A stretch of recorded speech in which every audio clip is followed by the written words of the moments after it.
violencia policial y de la extrema derecha, y que va a empezar con la intervención del Pau Casanela Español.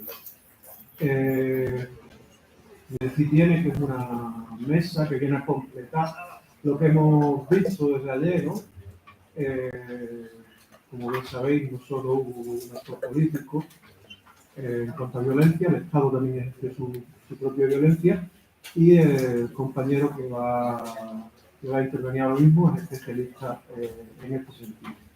Él viene de la Universidad Autónoma de Barcelona, trabaja en infinidad de proyectos relacionados con la violencia política durante el franquismo y la transición, y en 2011 presentó una tesis en la que abordaba esta violencia política. Su título es bastante sugerente: Morir matando, el franquismo en crisis ante la violencia política, que posteriormente, en el año 2014, fue publicado con el mismo título, asumo, por los libros de la Catarata. Últimamente ha seguido trabajando estos temas, y voy a citar únicamente un par de trabajos para entrar en materia, como son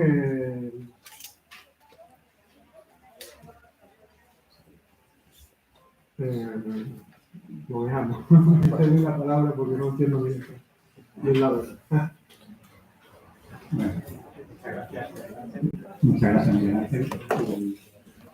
Muchas gracias por la invitación, Rafael, y a la organización. La verdad que estos congresos son ya una institución, ¿no? Y una referencia en los estudios de la transición, y por lo tanto pues, es un placer poder compartir esta edición redonda, ¿no? Hoy cambiamos, o esta tarde cambiamos de texto, ¿no? Cambiamos de temas, y nos toca a mí y a las siguientes intervenciones abordar otros tipos de violencia, ¿no? Pasado casi medio siglo desde la muerte de Franco, el año que viene se cumplen 50 años, yo creo que el conocimiento que tenemos ya de los años del cambio político, del franquismo a la democracia parlamentaria, es un conocimiento ya bastante completo. Las interpretaciones sobre aquella época están muy avanzadas, pero hay que decir que no siempre son concordantes, ¿no? Hay algunos consensos, pero en algunos aspectos se mantienen interpretaciones complementarias, a veces divergentes. Algo parecido creo que puede decirse específicamente sobre el campo de la violencia policial, o más en general sobre las violencias estatales. Esta es una temática que sin duda no despertó la atención de las primeras aproximaciones académicas a la última etapa del franquismo y a los años de la transición, que son unas aquellas aproximaciones más primerizas que contribuyeron a forjar aquello que a veces de forma un tanto simplista, ¿no? Se llamó como el paradigma de la transición modélica.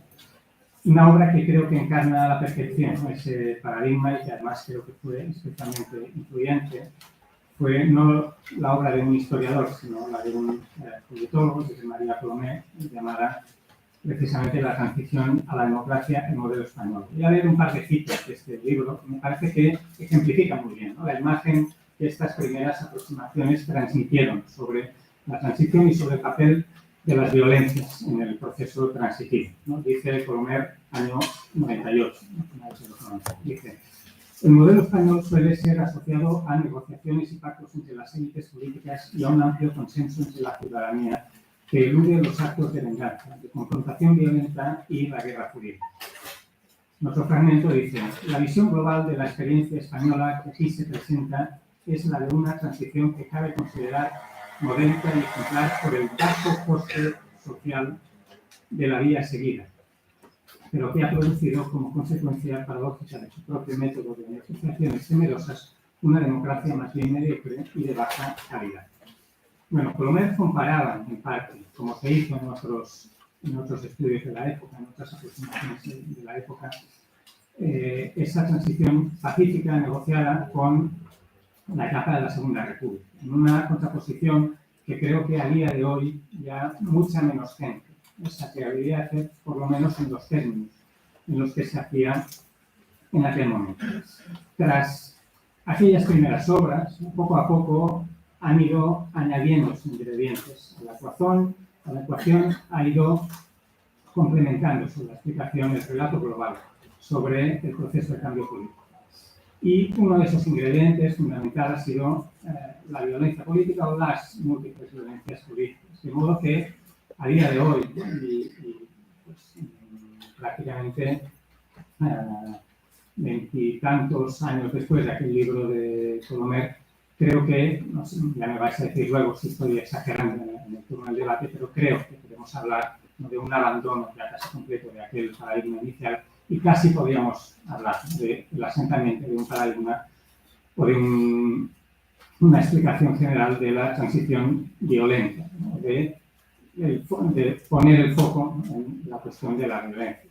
Un libro que fue, creo, muy importante como punto de inflexión para dar el paso en este cambio de línea interpretativa fue el libro de Sociología, la que tenemos por aquí, y a día de hoy, ¿no?, llega el libro de 2012, si no me acuerdo mal, en francés, en 2012, y yendo ya hacia el día de hoy, pues, por ejemplo, la reciente tesis de Víctor Aparicio, que anda por aquí también, o este mismo congreso, ¿no? El hecho de haber dedicado uno de estos congresos monográficos sobre la transición a la cuestión de la violencia política. Nos da una idea de este cambio de paradigma y de que se haya asumido en el consenso historiográfico más amplio la temática de la violencia. De todos modos, como acostumbra a pasar, ¿no?, el consenso no es absoluto, ¿no? Y hay interpretaciones que no siempre son coincidentes.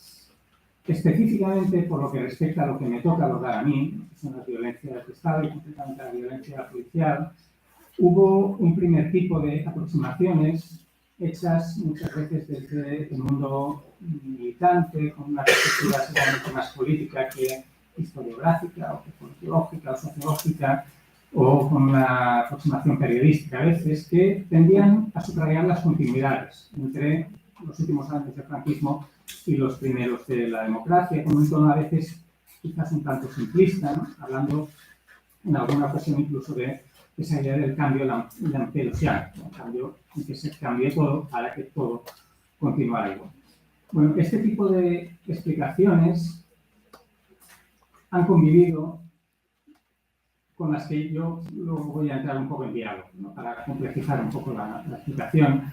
Este tipo de explicaciones, decía, han convivido con otras que han tendido a minusvalorar, creo, la importancia de la represión en los últimos años del franquismo, la última década del franquismo. Tipo de relatos que han llevado a pensar en la idea de prácticamente una dicta blanda, ¿no?, en el último periodo de la dictadura, que es una imagen que yo creo que a día de hoy también ya está o ya debería estar un poco anticuada, un poco en cuestión. Son un tipo de relatos que creo que entroncan muy bien con los relatos memorialísticos que hicieron algunos de los protagonistas de aquellos años y especialmente algunos de los que estuvieron tanto antes como después del 20N ejerciendo algún tipo de cuota de poder. Yo llevé aquí un pequeño fragmento de las memorias de Rodolfo Martín Villa, persona que no requiere mayor presentación y con una importancia central en la cuestión de la que me toca hablar a mí, que en sus memorias, mediados de los años 80, dice: la sociedad española se ha dado el cambio político que exigían las condiciones socioeconómicas alcanzadas. El cambio se ha producido de una manera natural y espontánea, claramente, pero sin prisas, sin traumas, sin soluciones de continuidad, pero hasta el extremo de una democracia impecable y sobre todo sin que las actitudes colectivas se hayan alejado en ningún momento de una sustancial moderación expresada tanto en relación con la forma de hacer las cosas como en relación con los contenidos sustantivos que se han exigido de la acción de gobierno. Bueno, creo que es suficientemente claro el fragmento. Esto me lleva a cerrar, ¿no?, este apartado introductorio, ¿no?, para que tengamos un poco la foto fija de cómo se había abordado desde un inicio esta cuestión. Hecha esta introducción, lo que yo voy a intentar hacer hoy es adentrarme un poco en el detalle de las características de esta forma específica de violencia, la violencia policial, y de forma un poco más genérica de la represión en general, para tratar de ofrecer algunas claves interpretativas de las que podemos hablar luego en el debate. Yo dividiré la intervención en 3 etapas. ¿Sí? Si cogemos la cronología que yo ofrecí cuando me pidieron el título hace ya unos cuantos meses, cogí una cronología 69-82 que se explica por el hecho de que 69 o en general finales de los 60, ¿no?, son tomadas como el inicio de la crisis del régimen franquista. Esta primera etapa, desde el 69 o final del 60, la voy a cerrar en noviembre del 75, no hace falta explicar por qué. El segundo periodo hasta junio del 77, elecciones generales, y un tercer periodo, si me queda tiempo, que espero que sí, para llegar hasta el año 82. Me gustaría, antes de entrar en materia, ¿no?, subrayar especialmente la necesaria diferenciación entre los 2 últimos de estos periodos de los que estaba hablando, ¿no?, el periodo que va de la muerte de Franco a las elecciones y el periodo que se abre justamente con las elecciones de junio del año 77, porque creo que en la medida en que las cronologías al uso sobre la transición han tendido a juntar estos 2 periodos en un mismo epíteto, ¿no?, en un mismo periodo histórico que llamamos la transición, hacen que a menudo se presupongan líneas de continuidad entre las élites que estuvieron en el ejercicio del poder en ese periodo. Y ahí creo que hay que hilar muy fino para ver las diferencias que se fueron imponiendo, especialmente en este momento, ¿no?, de final 75 hasta el momento de las elecciones. También me sirve esta reflexión para introducir otra cuestión, que es la importancia que yo creo que marcan las elecciones de junio del 77. Se habla mucho en los últimos años, en la última década, se ha hablado mucho del régimen del 78. Es una expresión que bajo mi punto de vista está notablemente desenfocada, ¿no?, desenfocada por el mismo uso de la palabra régimen, porque presupone, ¿no?, que el régimen democrático tiene una unidad en su actuación de todos sus poderes, ¿no?, el poder legislativo, ejecutivo, judicial, y por otra parte me parece desenfocada por la fecha elegida, ¿no? Cuando hablamos de la Segunda República, hablamos y vamos a buscar el punto de inicio, ¿no?, el punto de arranque, la legitimidad de la que parte la Segunda República, nos fijamos en abril del 81, no en diciembre del 81, que es cuando se creó la Constitución. O cuando hablamos de la Revolución Francesa, pues nos fijamos en 1789, no en 1791. O cuando hablamos, pues, de la Restauración, nos fijamos en 1874 y no en la Constitución de 1876. No hace falta continuar ahondando en los ejemplos. Por lo tanto, decía todo esto, ¿no?, para subrayar una vez más la frontera que señalan las elecciones del 15 de junio del 77, que de alguna forma cierran, ¿no?, aquella legitimidad de origen que tenía el franquismo en la guerra civil o en el golpe de Estado, llamado Alzamiento Nacional de julio del 36, y abrir una nueva etapa en la historia contemporánea española. Y todavía una última reflexión antes de entrar en el desarrollo cronológico que quería introducir, tiene que ver con la naturaleza de la represión durante este periodo. Y en especial respecto a la parte final del franquismo, ¿no? Y para subrayar un poco aquella idea o para entrar en debate, ¿no?, a cuestionar la idea de una dicta blanda en sus últimos años. Obviamente, yo creo que no hace falta explicar que la naturaleza de la represión desplegada en las últimas décadas del franquismo se diferencia claramente de la violencia de guerra, de la violencia de posguerra que la naturaleza que tienen ambas represiones es claramente distinta. No creo que no hay que dar muchas explicaciones sobre eso, ¿no? La naturaleza de aquella violencia primigenia del régimen era una naturaleza, una lógica, de una violencia de liquidación o de aporreamiento de la anti-España. Eso deja paso en las últimas décadas del régimen a otro tipo de violencia, que tiene mucho más que ver con la necesidad de responder a un cuestionamiento interno, pero también externo. Y ahí interviene mucho el contexto europeo, obviamente, donde cada vez más se pone el foco en la cuestión de los derechos humanos. Por lo tanto, es una violencia, digamos, por llamarla así, ¿no? Simplificando, de un carácter más bien defensivo, ¿no? Para asegurar la propia continuidad del régimen. Bueno, dicho esto, que me parece hasta cierto punto una obviedad, que no requeriría mayor explicación, yo quería subrayar también algunas líneas de continuidad que se mantienen a lo largo de toda la dictadura y que me ayudan a sustentar un poco más el cuestionamiento de la idea de la dictadura.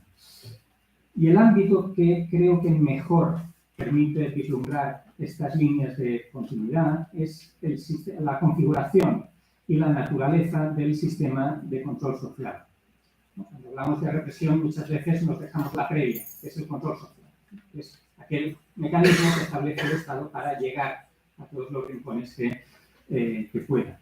En este terreno, yo creo que hay que tener en cuenta que el franquismo dotó a los cuerpos policiales de un carácter de policía política que no habían tenido anteriormente, no por lo menos con este alcance. La conocida ley de policía de marzo del año 41 lo dice claramente, dice que la principal tarea de los cuerpos policiales es llevar a cabo, literalmente llevar a cabo la vigilancia permanente y total indispensable para la vida de la nación que los estados totalitarios se logra merced de una acertada combinación de técnica perfecta y lealtad que permita la clasificación adecuada en sus actividades y la vida y debida a la policía política como órgano más eficiente para la defensa del Estado. Y ese carácter de policía política era un carácter que se daba tanto al Cuerpo General de Policía como a la Guardia Civil y también a la Policía Armada. Obviamente, aquí había algunos protagonistas especiales, ¿no? Específicamente dentro de los cuerpos policiales, dos grandes organismos dedicados específicamente al control que tuvieron un especial protagonismo. Uno no requiere mayor presentación, es la Brigada de Investigación Social, llamada político-social. El segundo es menos conocido, pero yo creo que en los últimos años cada vez se oye hablar un poco más de él, es el Servicio de Información de la Guardia Civil. Me voy a detener muy brevemente en este segundo organismo, porque creo que especialmente los años que nos atañen, que nos importan aquí más, son los años finales de la dictadura, en su propia documentación se ve muy claramente hasta qué punto se mantiene ese carácter de control, de pretensión de control total de la población que originariamente, ¿no? En sus bases, en sus orígenes, el régimen había instaurado. Bueno, dice las normas de organización y funcionamiento del Servicio de Información de la Guardia Civil, documento compilado y editado internamente en el año 58, luego reeditado en 1965 y una última vez, hasta donde yo he conseguido rastrear, en 1971, dice este manual de formación del Servicio de Información de la Guardia Civil que una de sus principales tareas es confeccionar ficheros políticos, sociales sobre la población. Y dice textualmente este manual, tratando de conseguir que en los mismos, en estos ficheros, figuren todos los domiciliados en la demarcación y, como mínimo, aquellos individuos que tengan antecedentes penales, políticos, sociales o fiscales y todos aquellos que por sus cargos, forma de vivir u otras circunstancias así se juzgue conveniente. Todos los domiciliados en la demarcación. Obviamente, seguramente este tipo de órdenes a la altura de los años 60-70 no podían llevarse a cabo con la amplitud con la que sí se llevaron a cabo, y así lo conocemos, y lo hemos podido documentar en los años de la posguerra, pero la pretensión, ¿no?, de llegar ahí estaba. Y por lo que nos dice la documentación del periodo, también había una amplia capacidad de control a través de la colaboración ciudadana, un fenómeno que tenemos también en el imaginario social popular asociado a los años de la posguerra, en aquellas colas, en el caso de Barcelona, por ejemplo, en la sede de los servicios de ocupación, en los primeros meses después de la entrada de las tropas franquistas en la ciudad, en las que la gente iba a denunciar a aquel vecino, ¿no?, aquel conocido por sus antecedentes políticos, o el imaginario alrededor de la figura de los porteros, que, por ejemplo, ha tratado en un libro muy recomendable, por cierto, Daniel Oviedo Silva, recientemente. Bueno, este tipo de imaginario que tenemos asociado a la posguerra, en otra medida, se mantiene en este periodo final de la dictadura. Y hay pruebas de ello, digo, fragmentariamente en los archivos a través de la figura de los bedeles de las facultades, de gente que varios número en las iglesias, pues después de que el capellán hubiera utilizado el momento de la homilía para introducir algún mensaje político, iba luego fuera a la comisaría, o a decir, fuera a su contacto con la político-social para contar lo que había dicho aquel párrafo. Fuera por parte de trabajadores. Por ejemplo, yo me he encontrado en documentación de trabajadores de institutos de secundaria, en las que se ve una ficha personal de todos. Estoy hablando de finales de los años 60, en este caso concreto 69, me he dejado en memoria, en los que tienes una ficha de todos los integrantes del profesorado del instituto en cuestión, y llegas a un par de párrafos en los que, además de buena conducta, es habitual colaborador de estos servicios. Con lo cual, esto nos dice, ¿no?, que hubo una línea de continuidad en esa pretensión de control total hasta el final de la dictadura. Con un añadido en el caso de la Guardia Civil, que es que, y así lo especificaban estas normas y este manual de actuación de su servicio de información, todos los agentes del cuerpo se debían considerar como integrantes del propio servicio, de forma que todos ellos estaban obligados, tenían el deber de proporcionar informaciones de tipo político, de tipo social, incluso de tipo personal, llegando a controlar la moralidad, los insultos que profería uno en el bar cuando estaban viendo el partido de fútbol, o aquel marido que le ponía los cuernos a la mujer. Este tipo de cosas que se encuentran también en la documentación. Bueno, hecha esta previa que me ha llevado un poco más de tiempo del previsto, entro ya en la cronología. Voy a pedir que me avises 5 o 10 minutos antes del tiempo. Entro, por lo tanto, ya en el primer periodo. De entrada, y justamente por lo que acabo de decir, creo pertinente puntualizar que en los años de la dictadura, los años que llegan hasta 75, 77, la práctica policial y las violencias que se derivan de esa práctica, de la práctica de la actuación de los cuerpos policiales, no podemos analizarlas como un hecho aislado, como una política aislada, sino que tenemos que comprenderlas en el marco más amplio de una noción del control de la represión y de la propia naturaleza represiva del régimen. Bueno, para empezar, esta etapa, ¿no?, que se abre hacia finales de los 60, la fecha concreta me da igual, sea el 69, sea el 67, que sería también otro posible punto de inflexión, sea el 68, es una etapa que marca un punto de inflexión claro en cuanto a un mayor protagonismo de la oposición, de las movilizaciones, a una mayor radicalidad de estas movilizaciones y, en consecuencia o en respuesta ante ello, a una mayor dureza en la aplicación de la represión. Un factor fundamental que condiciona esta mayor dureza en la aplicación de la represión, factor que me parece a mí determinante, es la consolidación entre el propio antifranquismo, entre la propia oposición, de la apuesta por la acción de masas propia de los movimientos sociales, en detrimento de aquella etapa caracterizada por una clandestinidad mucho más estricta de los años de la posguerra. Ello hacía que los activistas fueran más fácilmente identificables por parte de la policía, pero por otra parte hizo que fuera cada vez más difícil controlar estas movilizaciones. De forma que esa pretensión de control, de represión, se veía cada vez más desbordada. Y es ese desborde el que provoca que se endurezca la represión. Una cuestión analítica o cualitativa a la hora también de interpretar esta represión en los años finales del régimen es la diferenciación entre lo que se pretendía, lo que se ordenaba y lo que pasaba en la práctica, ¿no? Y la distancia que había entre esta pretensión, ¿no? La configuración de la política de orden público y su aplicación en la práctica. Bueno, en la concepción, ¿no? En el terreno de la concepción, se pueden rastrear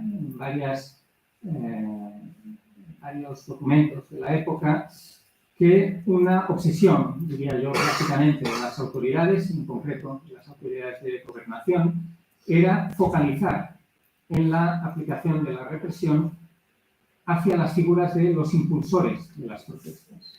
Por lo tanto, ir a los cabecillos. Y en esta forma aparece en la documentación, por ejemplo, para citar un documento en concreto, en una reunión de la Junta de Orden Público de Barcelona, el entonces ministro de la Gobernación, Tomás Gaetano Boni, señalaba que convenía, cito literalmente, limitar las detenciones a los auténticos dirigentes o cabecillas de estas organizaciones, hablando de las organizaciones marxistas concretamente, porque, a su juicio, las redadas, o sea, las detenciones indiscriminadas y masivas, no tienen resultado práctico alguno y tan solo sirven para aumentar el número de resentidos.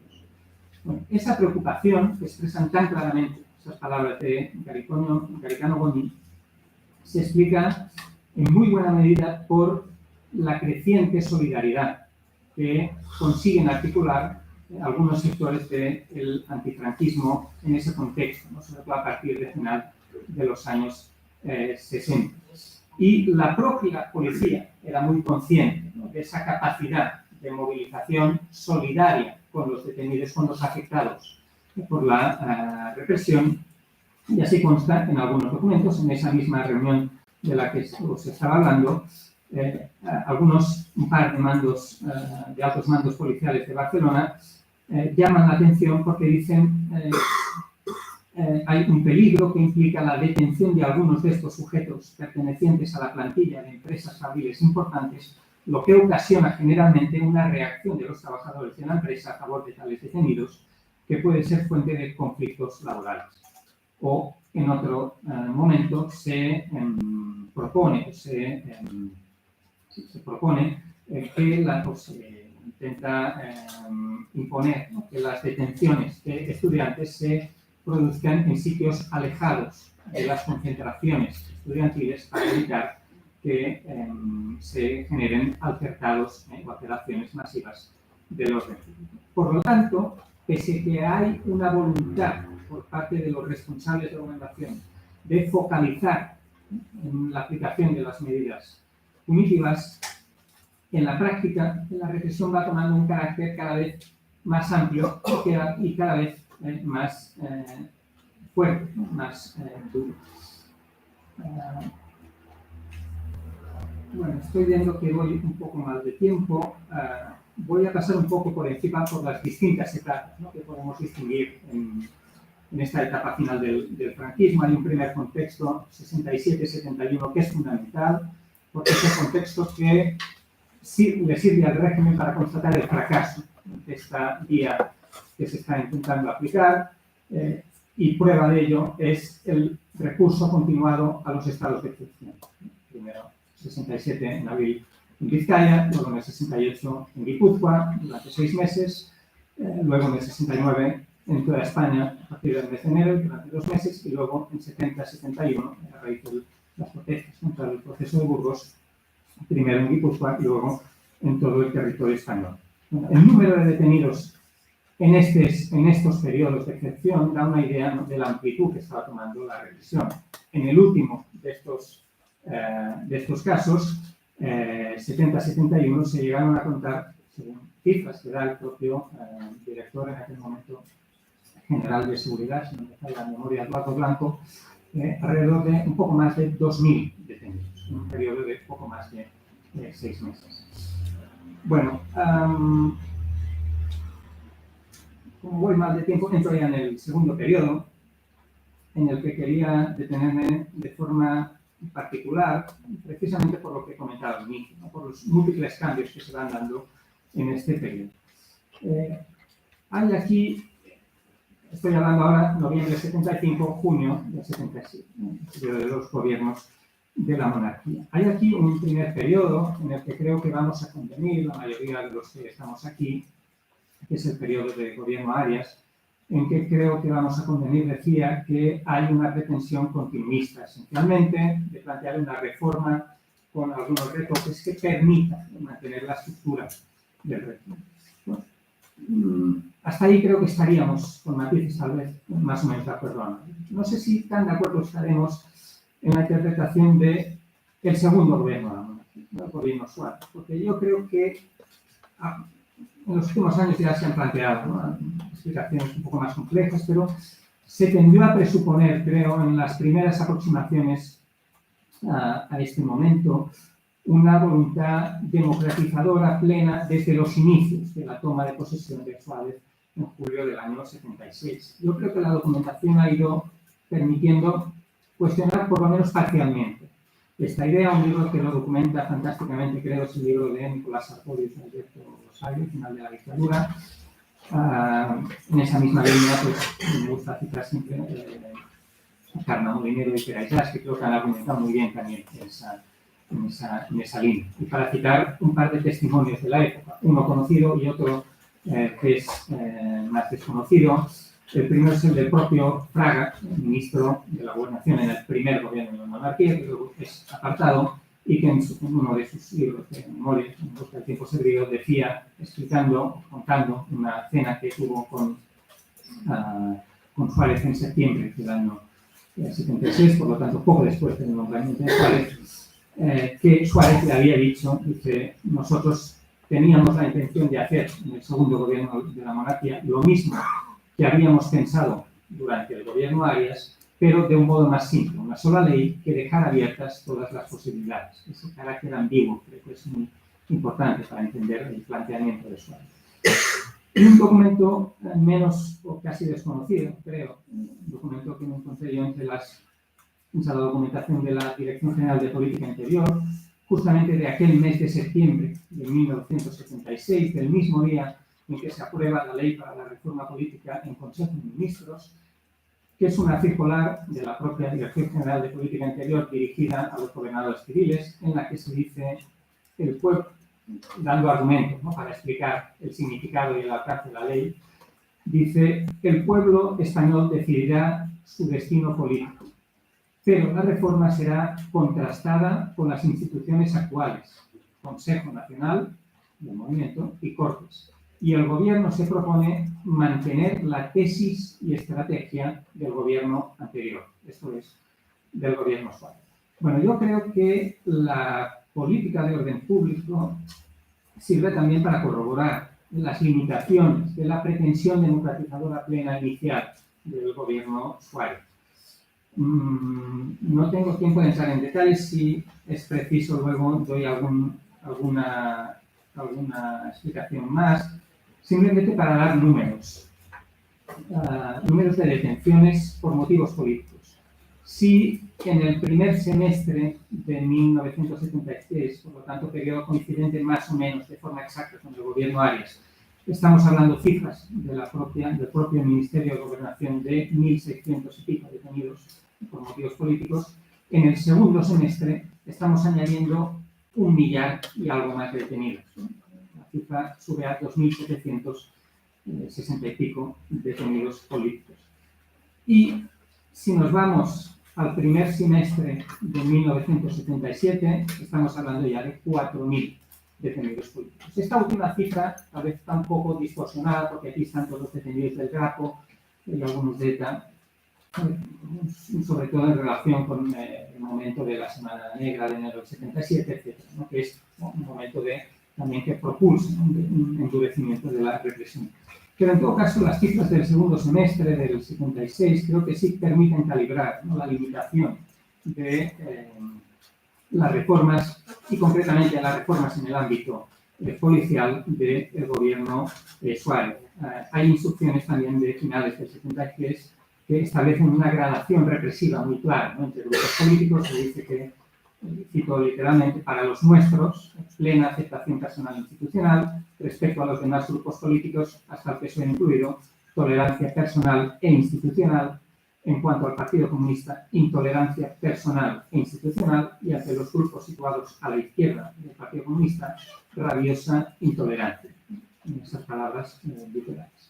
Esto en una reunión presidida por el propio Martín Villa, ministro de la Gobernación en aquel momento, y por Ignacio García López, el ministro secretario general del movimiento, que se mantendría hasta 1 de enero de 1 de abril, perdón, de 1977.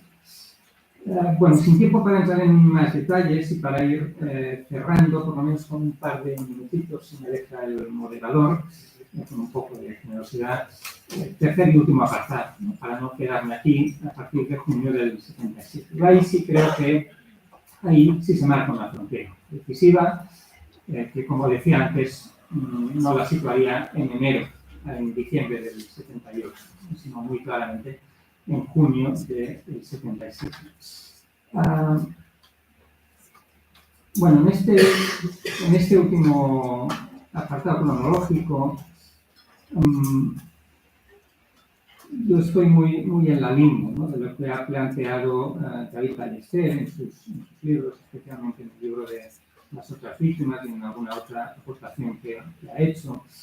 Creo que ahí hay, a pesar de la voluntad que existe de renovación del estamento policial y de adecuación de las pautas de la política de orden público para hacer que transite hasta un modelo de política de seguridad ciudadana más adecuado, más a tenor de los regímenes democráticos parlamentarios.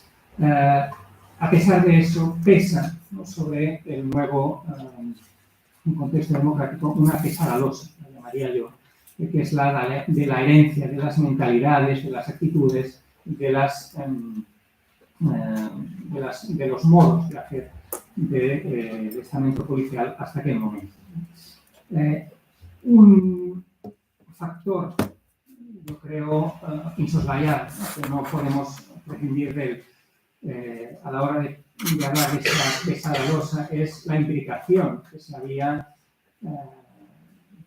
creado, ¿no?, que había ido madurando en los últimos años del franquismo entre los estamentos policiales y de información y los grupos de la extrema derecha. Una implicación que algunos autores denunciaron en la época, a partir de investigaciones periodísticas, que se denunció también desde grupos de la oposición, desde algunos periodistas, y que en los últimos años algunos autores hemos podido documentar, aunque sea de forma muy fragmentaria, ¿no? Una vez más, el libro de Sartorius y Sabio da algunas citas documentales, creo, muy relevantes en esa línea. A mí me gustaría citar un documento con el que me encontré yo, un documento referido a la zona de Barcelona, inmediatamente posterior, documento fechado inmediatamente después del atentado contra el PAP, o sea, que la revista satírica de los años 70. Y un documento focalizado en los grupos de extrema derecha que dice: por lo que respecta a esta región policial, las actividades desarrolladas por los elementos citados, por estos grupos y organizaciones de extrema derecha, son de alguna forma controladas por los servicios de esta Jefatura Superior de Policía de Barcelona, hallándose plenamente identificados la casi totalidad de los mismos y pudiéndose pronosticar ciertamente que en un 80% son controladas las actividades de todos ellos. Esto estamos hablando de noviembre del año 77.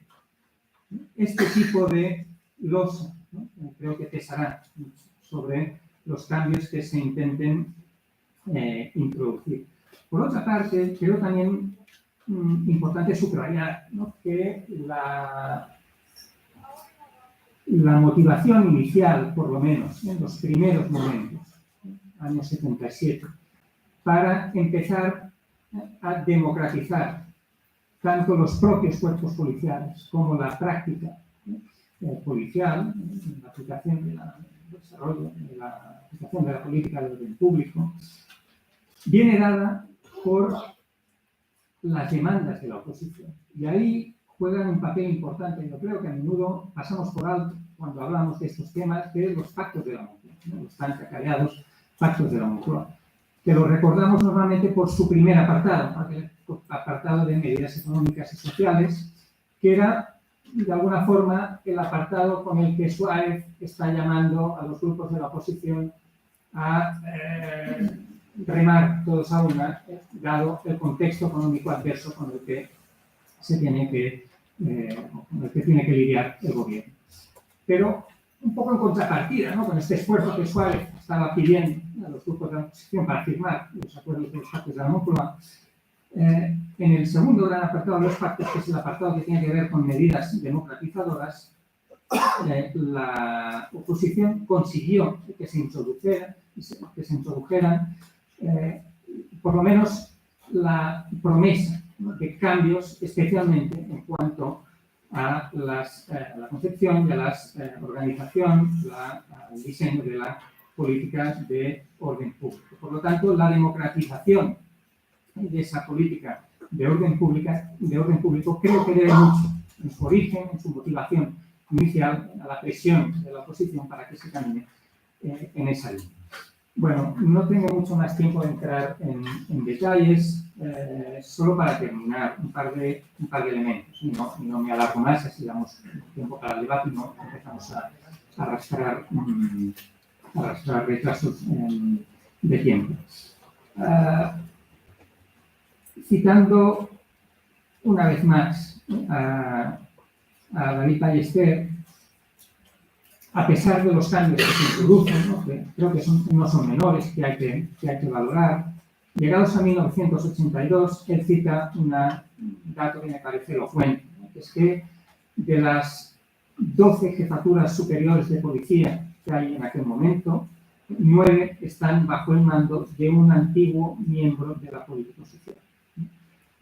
Esto hace que muchos de los cambios que se están intentando introducir desde la esfera política seguramente no cuenten con toda la complicidad a la hora de materializar estos cambios. Y ya por último, un elemento que no puedo soslayar, aunque queda fuera del tema que nos ocupa hoy, pero que lo interfiere sin duda, y que también ayuda a entender algunas de las cosas que pasan en los primeros años de democracia, que es obviamente el condicionante principal, ¿no?, que marca la actuación policial, que es la violencia de ETA, principalmente, de lo que trajo en segundo lugar, ¿no?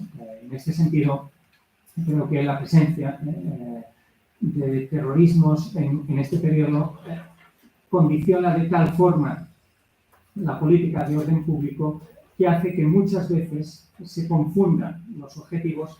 Y para ilustrarlo, llevaba una cita que creo que no es muy conocida tampoco, en un documento de junio del 79, en que se dan órdenes dadas desde gobernación para que, cito textualmente, cualquier grupo, grande o pequeño, que actúe en la vía pública como banda organizada, utilizando cualquier tipo de arma o bien actuando con armas o bien actuando con máscaras u otros medios que por tapar el rostro dificulten su identificación, deberán ser considerados y tratados como presuntos terroristas, procediendo a su detención y a la apertura de los correspondientes atestados de conformidad con la legislación vigente y la ley antiterrorismo.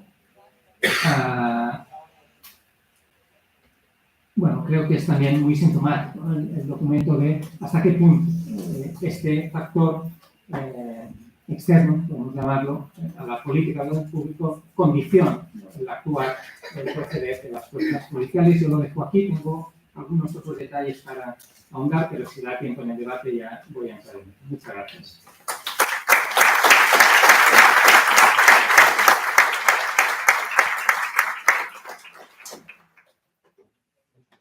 Bueno, pues gracias a ti, ¿no?, porque de algún modo algún modo te has adaptado al tiempo que tenía. Queda un poco de tiempo para algunas intervenciones. Aquí. Bueno, pues es sencillo. En base a algunos periodos que ha tocado, los 70, 80, ¿qué criterio tienes, si que lo has leído, estudiado, como se quiera calificar, el libro de José Almedo Calviva, donde reproduce esas décadas 60, 80, 80 al 90 y poco, y todo lo sucedido, que creo que está muy implicado en todos los recursos sobre la mesa, ¿no? ¿Qué te parece de esa visión de ese libro? Hay una honestidad de los hechos, porque es bastante contundente a nivel de categorizar nombres, apellidos, lugares. ¿Qué te parece el tema de abiertamente de nada? Gracias.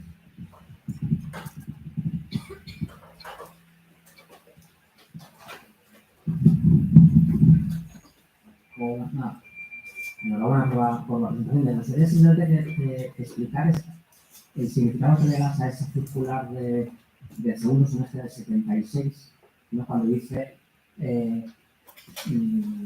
permitir todo tipo de actividades a nivel personal de los militantes del Partido Comunista, pero no más a su izquierda. Me da la impresión que debe verlo como pues, un paso de apertura y estuviese presentando como algo. No, es que no entiendo. Creo que no lo he leído bien o no lo entendiste bien. Hay un escalonamiento, ¿no? Y la línea se marca de tolerancia, se marca en el Partido Socialista. A partir del Partido Comunista lo que se está proponiendo es intolerancia, tanto personal como institucional. Si les vuelvo a la cita, creo que la voy a encontrar. Dice literalmente, en cuanto al Partido Comunista, intolerancia personal e institucional. Y además no es solo esta instrucción, hay varias instrucciones en la misma línea, tanto de septiembre como de octubre y noviembre, diría. El informe que hace la Unidad de Investigación Social, cuando le preguntan qué pasa si legalizamos al Partido Comunista, el argumento de ese informe es: de hecho ya les estamos dejando dar conferencias, no les perseguimos personalmente, están en todas partes. Siendo así, no sabemos cómo actuar, o sea, la investigación social, en estas circunstancias de que no les detenemos por ser comunistas, no hacemos nada con ellos, pues para eso mejor, pues sí, que legalizamos. Es el informe que es de la primavera del 77, pues, unos meses después, pero la autorreflexión de la investigación social, una de dos, o los prohibimos de verdad, o si no, están en todas partes, están en todas las reuniones, están dando conferencias, y por lo tanto, mejor que se hagan. Entonces, ahí es todo ese mundo, cómo interpretar cada uno de los documentos, vamos a estar siempre en la curación.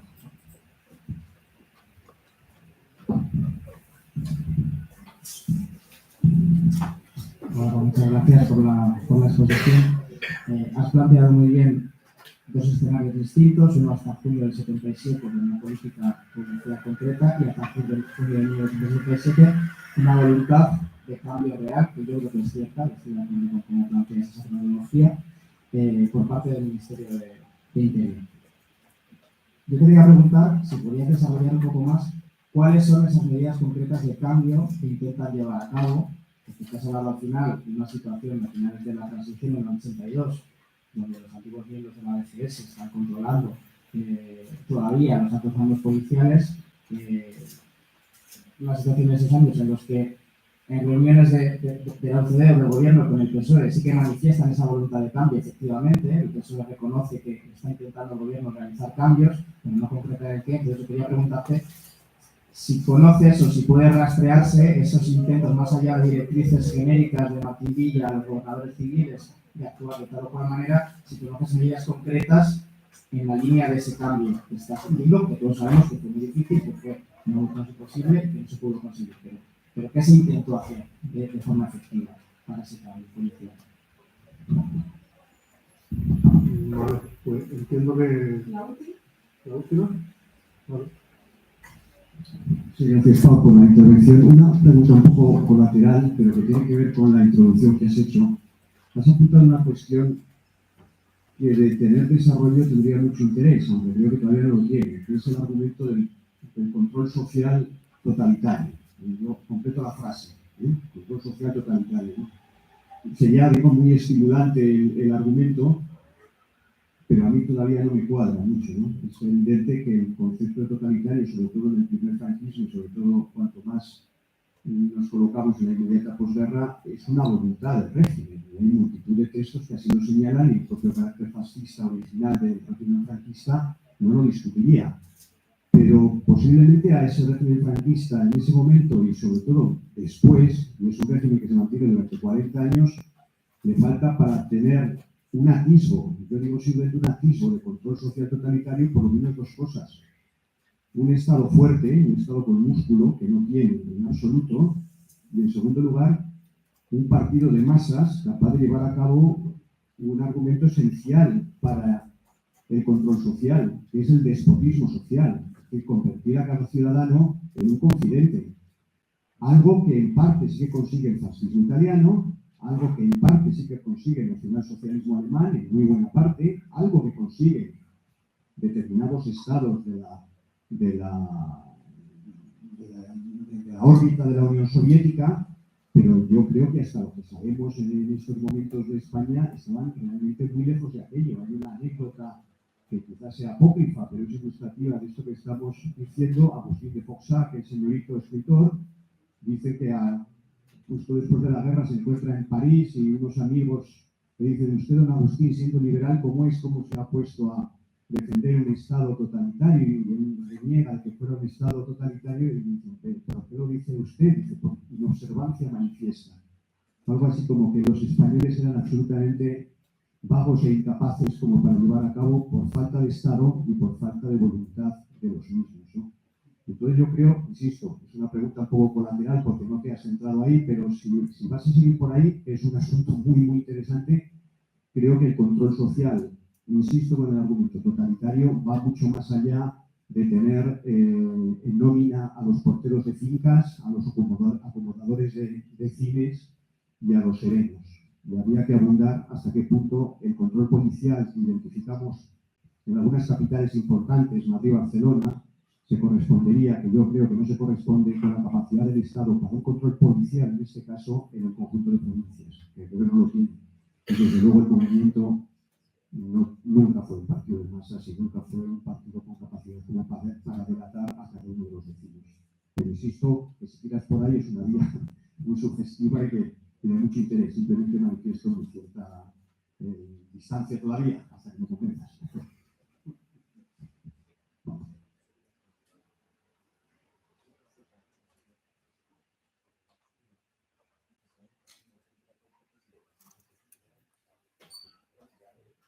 Sí.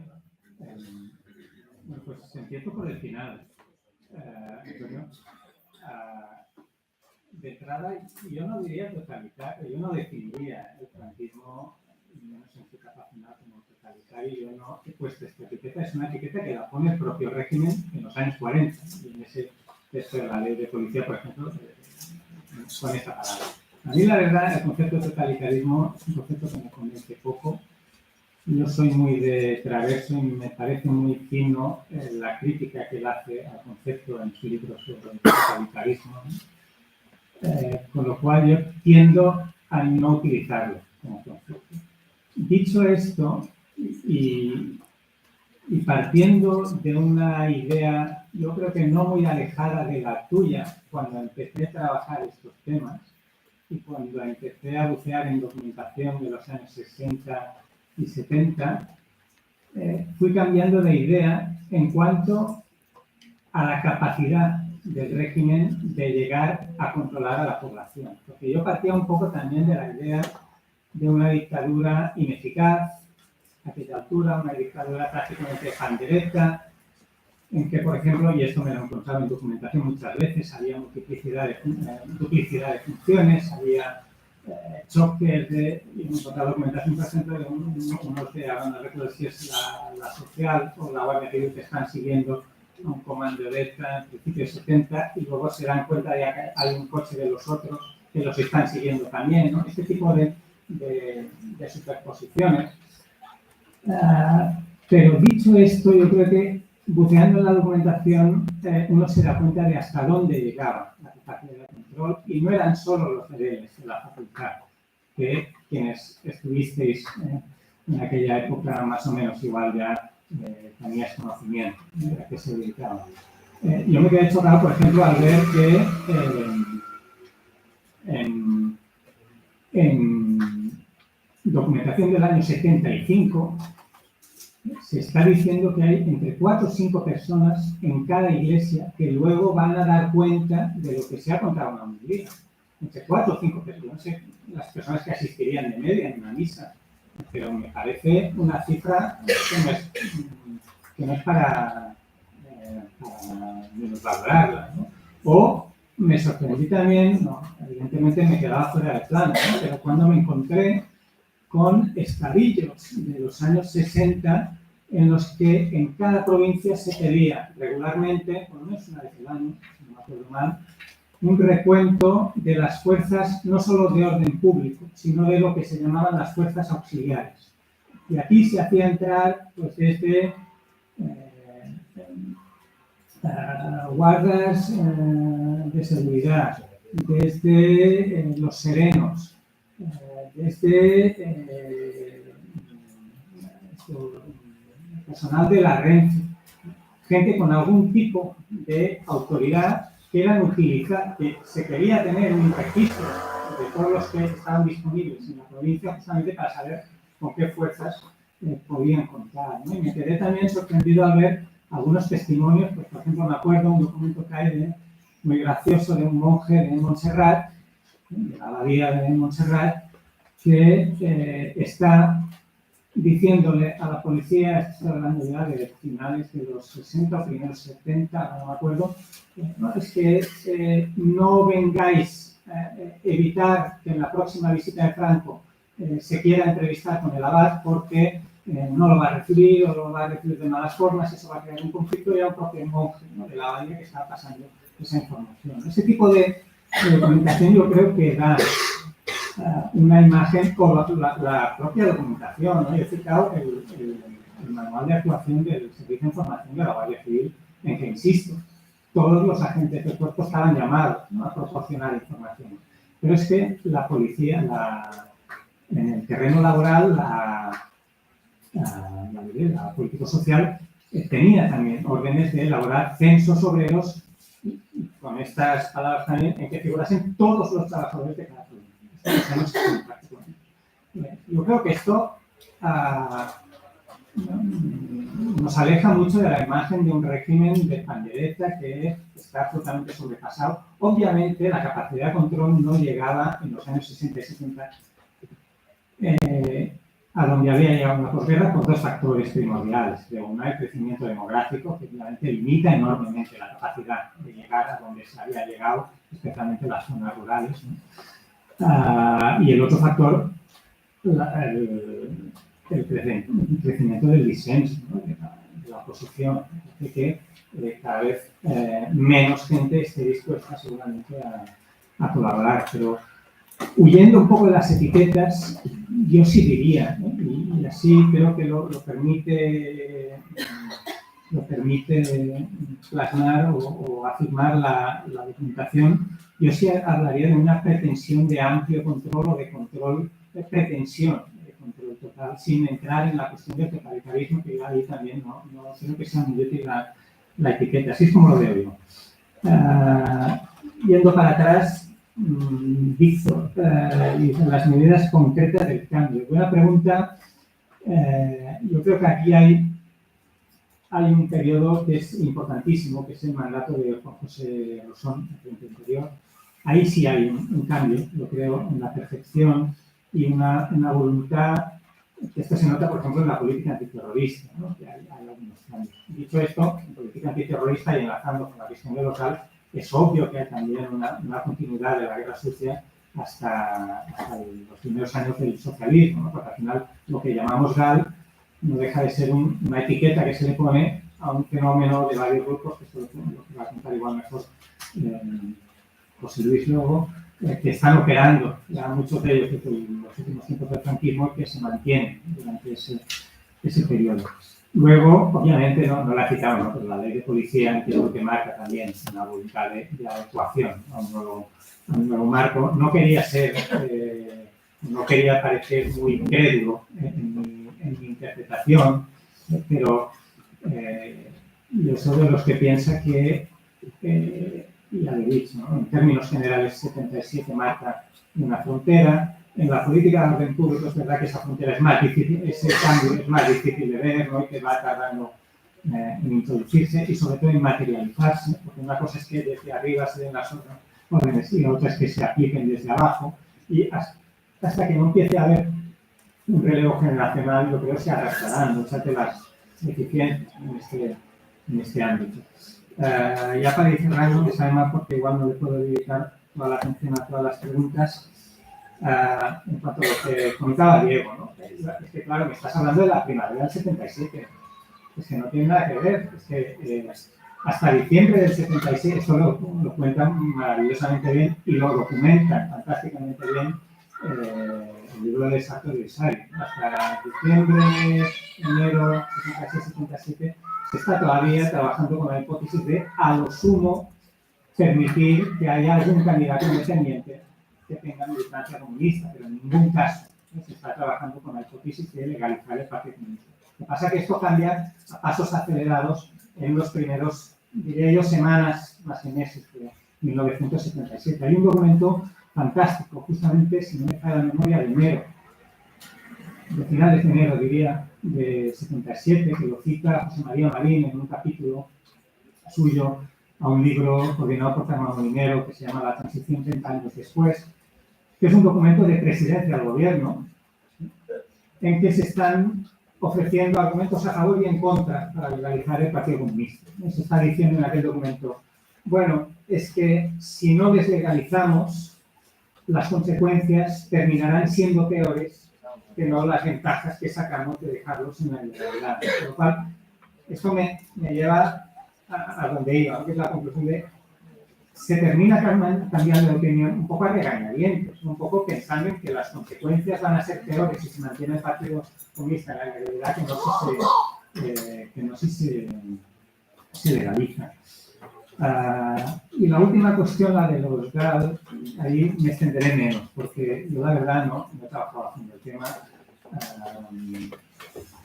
Creo que otra gente que está aquí tal vez pueda hablar mejor que yo y más, de forma más concienzuda. A mí sí, en la línea de lo que decía antes, ¿no? Lo que me parece es que hay una clara línea de continuidad, ¿no? Esa línea que arrastramos o se arrastra desde el final del franquismo, que traspasa los gobiernos de la monarquía y llega hasta primero los gobiernos Suárez y luego los primeros gobiernos socialistas, es muy clara. Y creo que a día de hoy, no solo por el testimonio de Negro, ¿no? Sino por otros elementos que han ido apareciendo, yo creo que hay elementos más que suficientes, ¿no? Y de hecho hay un ministro de Interior que fue condenado, ¿no? En ser judicial. Entonces, incluso la podemos considerar una verdad judicial, porque hubo una impara por parte del gobierno de este tipo de grupos, ¿no? Mucho más allá de eso, yo tampoco no me atrevo a entrar, ¿no? Porque es uno de aquellos fenómenos que, por su propia naturaleza, pues, se escapan un poco, ¿no? A veces a la tarea del historiador, que nos gusta mucho trabajar con el documento escrito. Bueno, creo que lo puedo dejar aquí. Muchas gracias. Pues